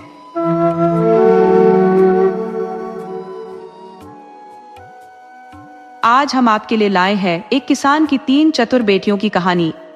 अगर आपको यह कहानी पसंद आए तो कृपया वीडियो को लाइक करें, चैनल को सब्सक्राइब करें और बेल आइकन को जरूर दबाएं। तो चलिए कहानी की तरफ बढ़ते हैं। किसान कालूराम एक सीधा सादा आदमी था। वह अपनी मेहनत और ईमानदारी से अपनी छोटी सी खेती चलाता था। उसकी पत्नी का देहांत बहुत पहले हो चुका था और अब वह अपनी 3 बेटियों के साथ गांव के बाहर एक कच्चे घर में रहता था। कालूराम की बेटियां हेमा, जया और रेखा अपनी बुद्धिमानी और चतुराई के लिए पूरे गांव में मशहूर थी। हालांकि कालूराम को कभी कभी चिंता होती थी कि उनकी शादी कैसे होगी, लेकिन उसकी बेटियां उसे हमेशा दिलासा देती थी कि सब ठीक हो जाएगा। कालूराम की खेती से इतनी कमाई नहीं होती थी कि वह आराम से जी सके। कई बार फसल भी अच्छी नहीं होती थी, जिससे आर्थिक हालत और खराब हो जाती थी। लेकिन उसकी बेटियां कभी भी मुश्किलों से नहीं घबराती थी। वे घर का सारा काम संभालती थी और अपने पिता की खेती में भी मदद करती थी। एक दिन गांव में खबर फैली कि राजा ने अपने दरबार में एक अनोखी प्रतियोगिता का ऐलान किया है। इस प्रतियोगिता का मकसद था लोगों की चतुराई और बुद्धिमानी को परखना।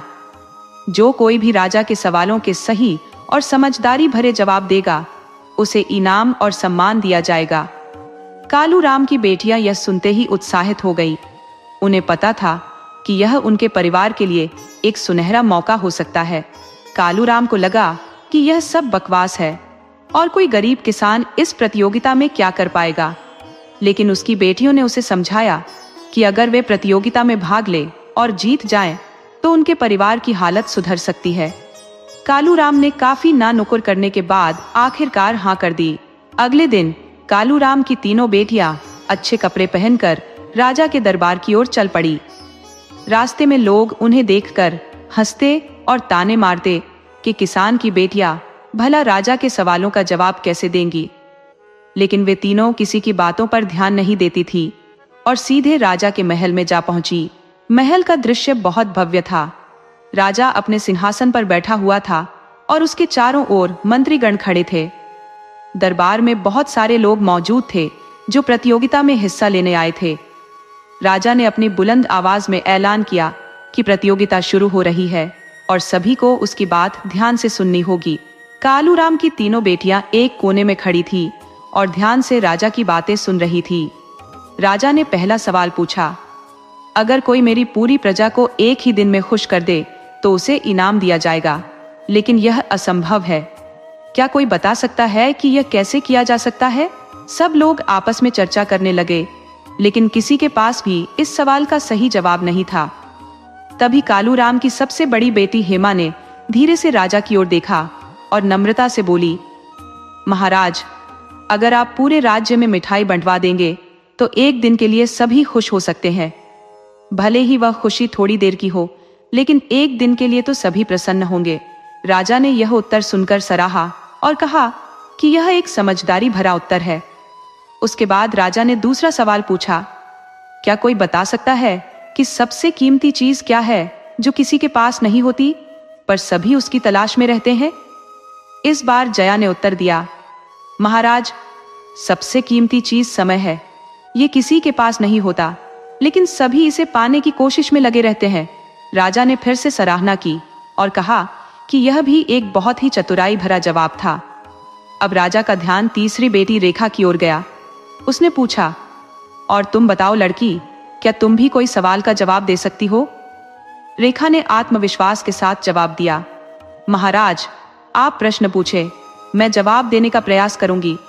राजा ने मुस्कुराते हुए पूछा, अच्छा, यह बताओ कि ऐसा क्या है जो जितना बांटा जाए उतना ही बढ़ता जाता है? रेखा ने तुरंत उत्तर दिया, महाराज, वह है ज्ञान। ज्ञान जितना बांटा जाता है वह और बढ़ता जाता है। राजा ने उसकी बुद्धिमत्ता की प्रशंसा की और कहा कि तीनों बहनों ने सचमुच उसे प्रभावित किया है। उसने घोषणा की कि तीनों को अगली परीक्षा में शामिल होने का मौका दिया जाएगा, जो कि सबसे कठिन होने वाली थी। तीनों बहनों ने राजा की प्रशंसा स्वीकार की और उसके आदेश का पालन करने के लिए तैयार हो गई। उनका आत्मविश्वास और बढ़ गया था और वे जानती थी कि यह प्रतियोगिता उनके जीवन का सबसे बड़ा अवसर साबित हो सकता है।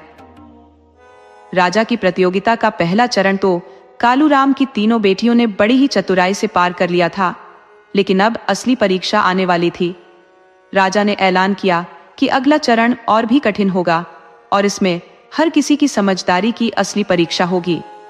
राजा ने सभी प्रतिभागियों को महल के बड़े से आंगन में बुलाया। वहां बहुत सारे सैनिक और दरबार के मंत्रीगण मौजूद थे। राजा ने घोषणा की, अब मैं 3 ऐसी चुनौतियां दूंगा जिनका जवाब आसानी से नहीं मिल सकता। जो इन्हें हल कर सकेगा वही असली विजेता कहलाएगा। सभी प्रतियोगी डर और घबराहट के साथ एक दूसरे की ओर देखने लगे, लेकिन कालूराम की बेटियां पूरी आत्मविश्वास के साथ खड़ी थी। राजा ने पहली चुनौती सुनाई, अगर कोई मुझे ऐसा जानवर दिखाए जो दिन में चलता है और रात में रुक जाता है तो उसे इनाम मिलेगा। लोग आपस में बातें करने लगे, लेकिन कोई भी सही उत्तर नहीं दे पा रहा था। तभी रेखा ने आगे बढ़कर कहा, महाराज, वह जानवर कोई और नहीं बल्कि आपकी परछाई है। दिन में यह आपके साथ चलती है और रात में अंधेरे के कारण रुक जाती है। राजा ने रेखा की चतुराई की सराहना की और कहा, तुम्हारा उत्तर बिल्कुल सही है। अब दूसरी चुनौती सुनो। राजा ने अगला सवाल पूछा, ऐसी चीज बताओ जो बिना पैर के चलती है और बिना मुंह के बोलती है। यह सवाल सुनकर दरबार में सन्नाटा छा गया। सभी लोग सोच में पड़ गए, लेकिन जया ने तुरंत उत्तर दिया, महाराज, वह चीज है हवा। यह बिना पैर के चलती है और बिना मुंह के सीटी बजाती है। राजा ने मुस्कुराते हुए कहा, तुम्हारा उत्तर भी बिल्कुल सही है। अब अंतिम और सबसे कठिन चुनौती का सामना करो। राजा ने गंभीरता से कहा, अब तुम्हें यह साबित करना होगा कि तुम सिर्फ चतुर ही नहीं बल्कि न्यायप्रिय भी हो। यह सुनने में आसान लगेगा, लेकिन इसका उत्तर खोजना कठिन है। यदि कोई व्यक्ति तुमसे बिना किसी कारण के तुम्हारे पिता की जमीन का हिस्सा मांगे तो तुम क्या करोगी? हिमा ने राजा की आंखों में देखा और आत्मविश्वास से उत्तर दिया, महाराज, यदि कोई बिना कारण के हमारे पिता की जमीन मांगेगा तो हम उसे मना कर देंगे, लेकिन अगर वह भूखा है और उसे मदद की आवश्यकता है तो हम अपनी जरूरत के अनुसार उसका पेट भर देंगे। न्याय करना सिर्फ दंड देना नहीं बल्कि जरूरतमंद की मदद करना भी है। राजा ने हिमा की बात सुनकर बेहद प्रभावित हुआ। उसने तीनों बहनों की समझदारी और बुद्धिमत्ता की प्रशंसा करते हुए घोषणा की, यह तीनों बहनें न केवल चतुर हैं बल्कि समझदार और न्यायप्रिय भी है। मैं इन्हें इस प्रतियोगिता का विजेता घोषित करता हूँ। तीनों बहनों की समझदारी की चर्चा पूरे दरबार में फैल गई।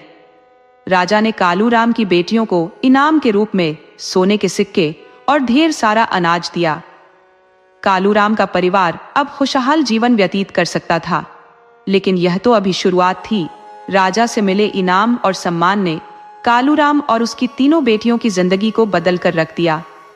अब उनके पास इतना अनाज और धन था कि वे आराम से अपनी जरूरतें पूरी कर सकते थे। लेकिन यह तो सिर्फ शुरुआत थी। उनकी समझदारी की परीक्षा अभी बाकी थी। गांव में कुछ ऐसे लोग थे जिन्हें कालूराम का खुशहाल जीवन रास नहीं आ रहा था। उनमें से एक था रामू, जो गांव का सबसे धूर्त और लालची व्यक्ति था। उसे कालूराम की जमीन पर कब्जा करने का लालच था। राजा से मिले सोने के सिक्कों और अनाज की खबर सुनते ही उसकी आंखों में लालच की चमक आ गई। एक दिन रामू कालूराम के घर पहुंचा और झूठी सहानुभूति जताते हुए बोला, भाई कालूराम, तुम्हारी बेटियां तो बड़ी समझदार निकली। राजा ने भी उनकी तारीफ की। लेकिन क्या तुम जानते हो कि अब तुम्हारी संपत्ति पर कई लोग बुरी नजरें गड़ा रहे हैं? अगर तुमने अपने धन की सही तरह से सुरक्षा नहीं की तो सब कुछ लुट जाएगा। कालूराम उसकी बातों में आ गया और बोला, तो फिर मैं क्या करूं भाई रामू? मुझे तो इस बात का कोई अनुभव नहीं है। रामू ने तुरंत कहा, तुम्हें मुझ पर भरोसा करना चाहिए। मैं तुम्हारी जमीन और धन की सुरक्षा का जिम्मा ले सकता हूं, लेकिन उसके लिए तुम्हें अपनी जमीन का आधा हिस्सा मुझे लिख देना होगा, फिर मैं सब कुछ संभाल लूंगा। कालूराम डर और घबराहट में सोच में पड़ गया। उसे नहीं समझ में आ रहा था कि क्या करे, लेकिन उसकी बेटियां यह सब सुन रही थी और उन्होंने तुरंत समझ लिया कि रामू उन्हें धोखा देने की कोशिश कर रहा है। हेमा ने धीरे से कालूराम के कान में कहा, पिताजी, यह आदमी आपको बेवकूफ बना रहा है। हमें इसके धोखे का जवाब समझदारी से देना होगा। कालूराम ने अपनी बेटियों की बात मान ली और रामू से कहा, ठीक है रामू, मैं तुम्हारे सुझाव पर विचार करूंगा। कल आकर बात कर लेना। रामू यह सोचकर खुश हो गया कि उसका काम बन गया।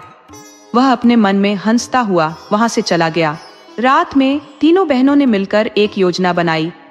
अगले दिन जब रामू फिर से कालूराम के घर पहुंचा तो हेमा ने उसे नम्रता से कहा, हमने तुम्हारे प्रस्ताव को मान लिया है, लेकिन हमारी भी एक शर्त है।